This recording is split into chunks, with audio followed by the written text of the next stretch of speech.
എൻ്റെ യാത്രകളുടെ എക്സ്പീരിയൻസ് വെച്ചിട്ട് എനിക്ക് നിങ്ങളോട് ഒരു സംഭവം പറയാനുള്ളൂ. നിങ്ങളുടെ കയ്യിൽ കുറച്ച് പൈസ ഉള്ളെന്ന് വെച്ചിട്ട് ഒരിക്കലും ട്രാവൽ ചെയ്യാതിരിക്കരുത്. കാരണം നിങ്ങൾക്ക് രണ്ട് രീതിയിൽ ട്രാവൽ ചെയ്യാം. ഒരുപാട് കാശ് ഉണ്ടാക്കിയിട്ട് ഒരുപാട് കാശ് വെച്ചിട്ട് നിങ്ങൾക്ക് ട്രാവൽ ചെയ്യാം, അതുപോലെ തന്നെ ചെറിയ പൈസയ്ക്ക് ട്രാവൽ ചെയ്യാം.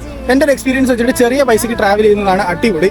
ഒരുപാട് പൈസ നമ്മുടെ ഉണ്ടെന്നുണ്ടെങ്കിൽ നമ്മളിപ്പോൾ ഒരു സ്ഥലത്ത് യാത്രയ്ക്ക് പോകുമ്പോഴത്തേക്ക് നമ്മൾ വലിയ റൂമൊക്കെ എടുത്ത് ലക്ഷറി റിസോർട്ടുകളൊക്കെ എടുത്ത്, പിന്നെ അതുപോലെ തന്നെ ഫുഡ് കഴിക്കുന്നത് ഏതെങ്കിലും ഒരു മൾട്ടി ക്യൂഷൻ റെസ്റ്റോറൻറ്റിലൊക്കെ ഫുഡൊക്കെ കഴിച്ച് പ്രൈവറ്റ് ടാക്സിയൊക്കെ എടുത്ത് നമ്മൾ ആ ഒരു രീതിക്കായിരിക്കും നമ്മൾ ട്രാവൽ ചെയ്യുന്നതെന്ന് പറഞ്ഞു കഴിഞ്ഞാൽ.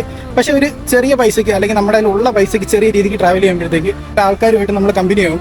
ഡോർമെറ്ററി ഒക്കെ എടുത്ത് താമസിക്കുമ്പോഴത്തേക്ക് ഒരുപാട് പുതിയ പുതിയ കൂട്ടുകാരെ കിട്ടും. പിന്നെ അതുപോലെ തന്നെ ട്രാവൽ ചെയ്യുമ്പോഴത്തേക്ക് ബസ്സിലൊക്കെ ഓടി, ലോക്കൽ ബസ്സിലൊക്കെ ഓടി കയറി, പിന്നെ അതുപോലെ തന്നെ ഓട്ടോയൊക്കെ എടുത്ത് ഫുഡൊക്കെ സ്ട്രീറ്റിൽ നിന്നൊക്കെയുള്ള ഫുഡൊക്കെ കഴിച്ച് ലോക്കൽ ആൾക്കാരൊക്കെ ആയിട്ട് കൂടുതൽ മിങ്കിളായി അങ്ങനെ കിട്ടുന്ന ഒരു എക്സ്പീരിയൻസ് എന്ന് പറഞ്ഞാൽ ഒരിക്കലും ഒരുപാട് കാശ് കൊണ്ട് ട്രാവൽ ചെയ്യുന്നവർക്ക് ഒരിക്കലും കിട്ടത്തില്ല. അതുകൊണ്ട് നിങ്ങൾ ഒരിക്കലും കാശ് കുറച്ചേ ഉള്ളെന്ന് വെച്ചിട്ട് നിങ്ങൾ ട്രാവൽ ചെയ്യാതിരിക്കരുത്. ശരിക്കും പറഞ്ഞു കഴിഞ്ഞാൽ കുറച്ച് കാശ് വെച്ച് ട്രാവൽ ചെയ്യുന്നതാണ് ഏറ്റവും കൂടുതൽ മെമ്മറീസും അതുപോലെ തന്നെ നിങ്ങൾക്ക് ഏറ്റവും കൂടുതൽ എൻജോയ്മെൻറ്റും തരുന്നത്. അപ്പോൾ നിങ്ങളെ മൈൻഡിൽ ഇത് വെച്ചേക്കുക, അതുപോലെ തന്നെ ട്രാവൽ ചെയ്യുക ഒരുപാട്. ഓക്കെ.